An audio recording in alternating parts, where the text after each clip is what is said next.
Bonjour à tous et on se retrouve aujourd'hui pour ma vidéo setup 2021.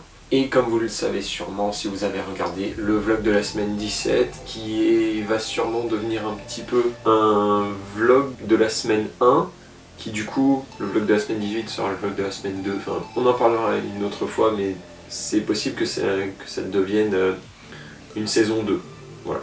Je dis ça et après voilà. Donc fin de la parenthèse, donc si vous avez regardé le vlog de la semaine 17, j'ai un nouveau boîtier photo qui est en train de me filmer ici, de suite, là tout de suite maintenant, là, je remercie mon père pour me l'avoir acheté puisque c'est clairement inaccessible pour moi si je l'avais pris moi-même. C'est-à-dire que là le kit coûte 1499 €, ce qui est excessivement cher, hein.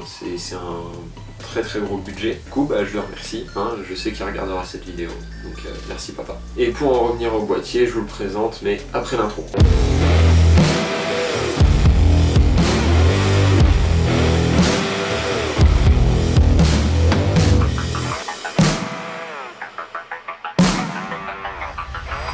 Et bien sans plus d'attendre, voici mon nouvel appareil photo.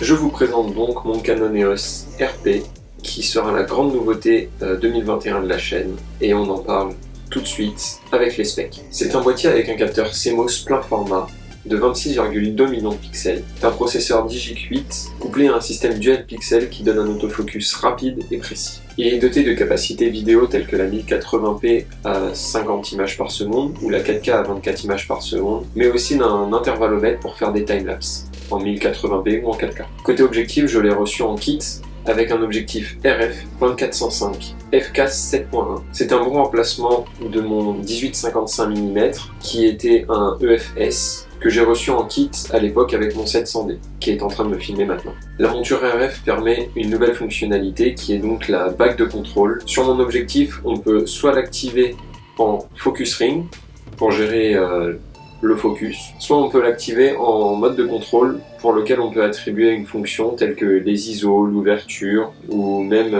l'exposition. Avec un focus aussi bon sur cet appareil grâce au dual pixel, je trouve toute l'utilité d'avoir mis une bague de contrôle au choix sur la bague de focus qui est du coup à double fonction.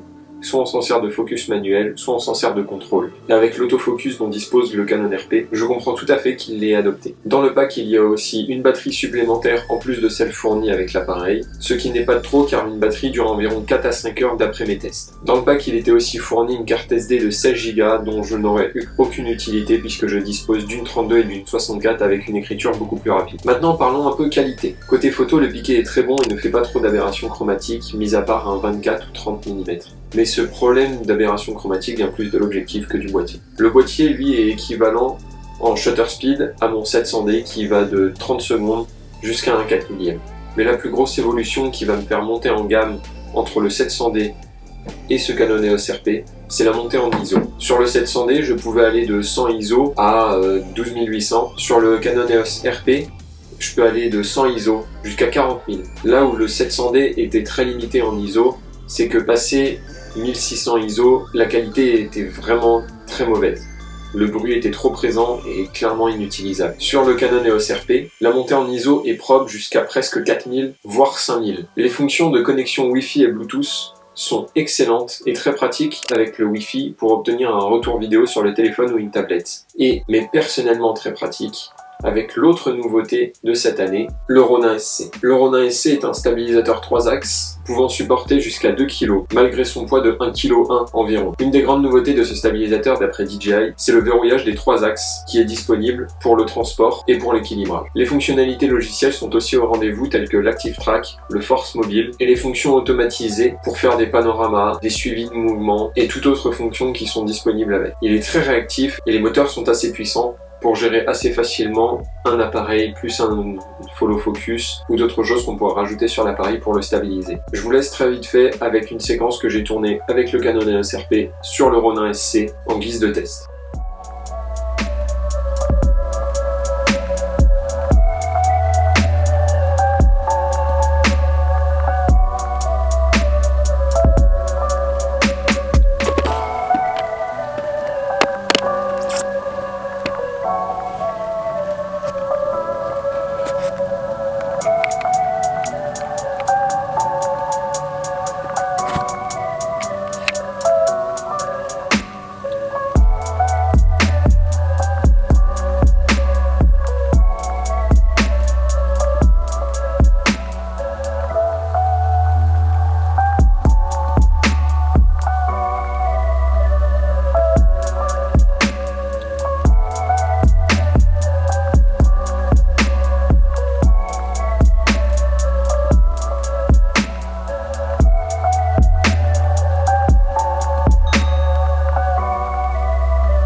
et du coup je vous ai récupéré hop, sur le Ronin.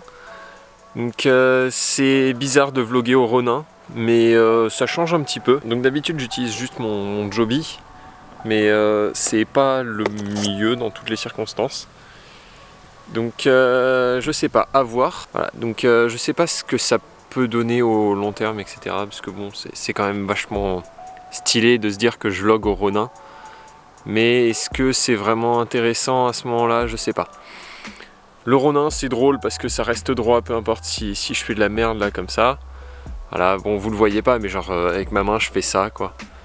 Donc c'est drôle, mais ça veut aussi dire que mon cadrage est approximatif dès que je fais quelque chose, donc là voilà. Le focus de cet appareil est incroyable. Donc maintenant, ici je peux le dire. Vlogger au Ronin, c'est peut-être pas la meilleure des idées. Si vous voulez vraiment quelque chose de stable, genre si vous êtes en train de courir, machin, ok, ça peut être cool. Mais j'y vois pas plus d'intérêt que ça de vlogger au Ronin, c'est vraiment pour faire des beaux plans cinématiques, etc. C'est un setup qui est cool, c'est un setup qui s'utilise bien, machin, c'est fun. Pour autant, c'est pas un vrai setup, enfin c'est pas un bon setup de vlog parce que c'est un setup qui doit faire je pense un bon 2 kg. Voilà, donc on va peut-être pas abuser à ce point-là, l'appareil a déjà un petit peu son poids, donc c'est au bout d'un moment ça commence à faire du poids. Donc on va finir cette séquence je pense sur ça, hein, sur ce petit test du Ronin SC monté pour un setup vlog qui n'est pas du tout sa destination au final. Voilà, donc vous avez pu découvrir le Ronin SC en stabilisation pour faire du vlog, qui n'est clairement pas sa destination et qui est totalement inutile dans ce domaine, malgré certaines utilisations, comme pour courir avec ou pour faire un suivi de quelqu'un qui marche à côté de soi. Ces utilisations sont diverses, mais j'en aurais pas l'utilité. Le Canon EOS RP sans micro, le son est bon, mais le vent perturbe très vite le rendu, avec un bruit beaucoup trop présent. Malheureusement, on n'y peut rien. C'est le micro du Canon, c'est déjà pas mal. Voilà donc ce petit test et présentation du Canon EOS RP et du Ronin SC qui seront donc mon setup pour 2021, mon setup vidéo et photo principalement. Je vous laisse mettre un j'aime, un commentaire. En commentaire, dites-moi ce que vous en avez pensé, si vous avez des questions sur ce matériel-là. Et je vous laisse vous abonner, c'est très important pour mon suivi, pour faire connaître cette chaîne, malgré le fait que la course aux abonnés m'importe pas grand-chose. Je préfère avoir des abonnés présents plutôt que des gens qui regardent mes vidéos une fois de temps en temps. Et évidemment, on conclut cette vidéo sur fenêtre.